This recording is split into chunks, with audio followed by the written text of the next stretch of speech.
Kumusta po sa lahat at sa mga ating manonood?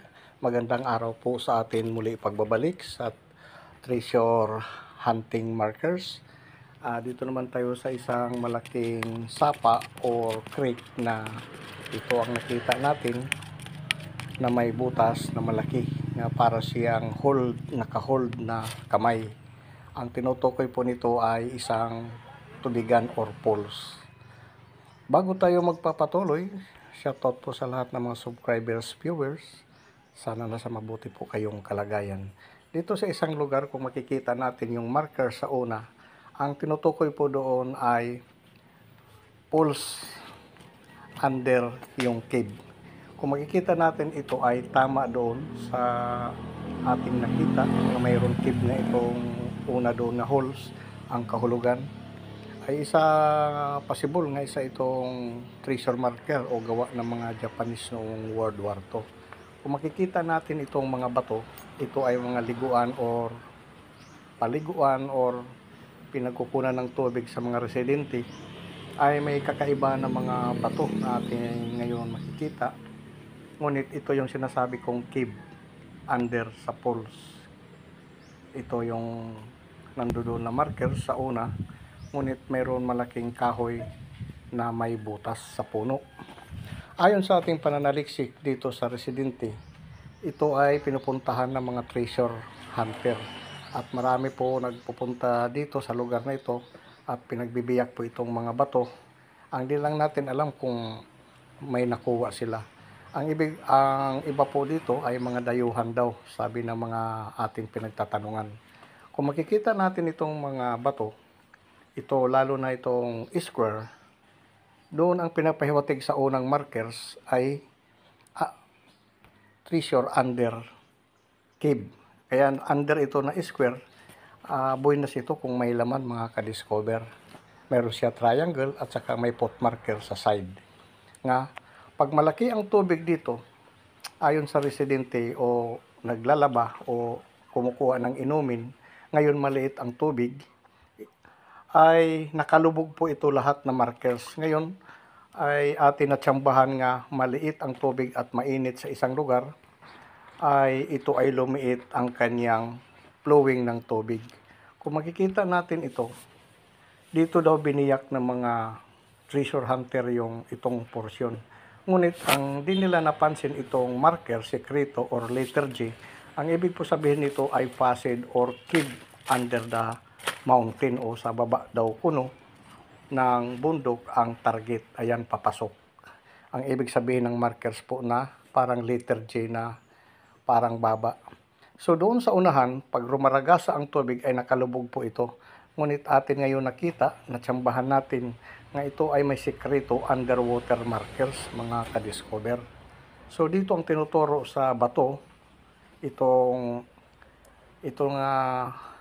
para siyang papasok. Ang ibig sabihin, yan yung entrance.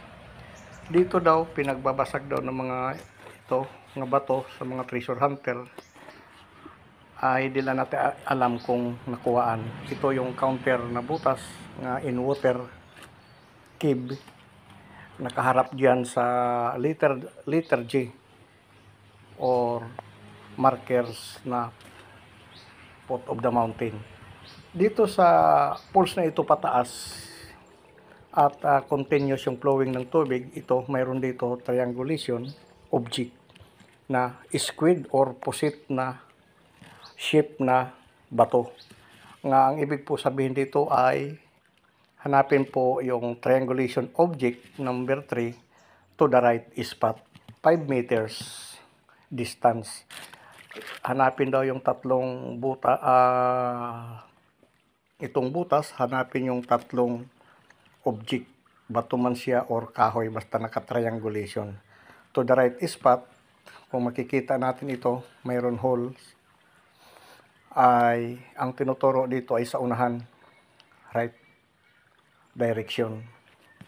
Itong mga markers ay kung atin ito isa-isahin na mga maliliit, ay maguluhan tayo. Ngunit ito lang ang reference ng tatlo at saka yung sa X to the right dito sa squid or posit na shape na bato na ito, na para siyang mukha, ay object po ang tinuturo, is a fixed treasure.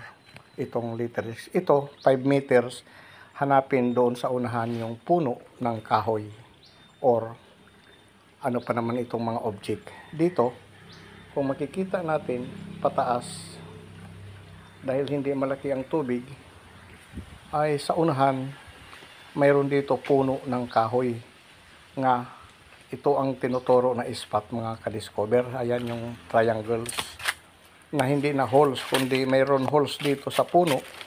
Ito naka-triangle. Ang ibig sabihin, replica po ito doon sa squid marker nga may triangle na underwater.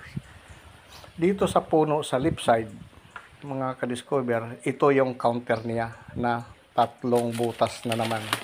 Dito yung target, mga ka-discover. Ang hindi lang napansin ng atin mga treasure hunter ay di lang nating alam kung nakita nila ito. Ito ang mga direction nga hahanapan. Mula doon sa squid, papunta ay 5 meters. Dito naman sa puno, nasa 2 meters. At 1 meter naman under, equivalent to 5 meters ang distance. Given po yung 2 meters dahil dito sa squid na or posit na markers. Itong mga holes ay travel markers. Dito ay ang pinapahiwatig dito ay 3.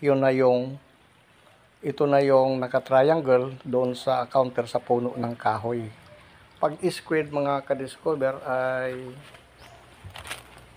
na markers, ito ay water level lang, mga ka-discover, ang treasure possible nga mismo sa gilid ng bundok. Itong puno ang target. Ngunit kung makikita natin may baba diyan yung counter, yan ang prospect target. Pero dito sa kabila, sa pinanggalingan kanina, ay binasag nila diyan yung mga bato. Sabi pa diyan sa naglalaba na pagtanungan natin, o mga tao nga hindi ko na lang na-focus at nagtanong tayo. Ngunit marami daw diyan nila, sisira yung mga box, pero walang laman po yun.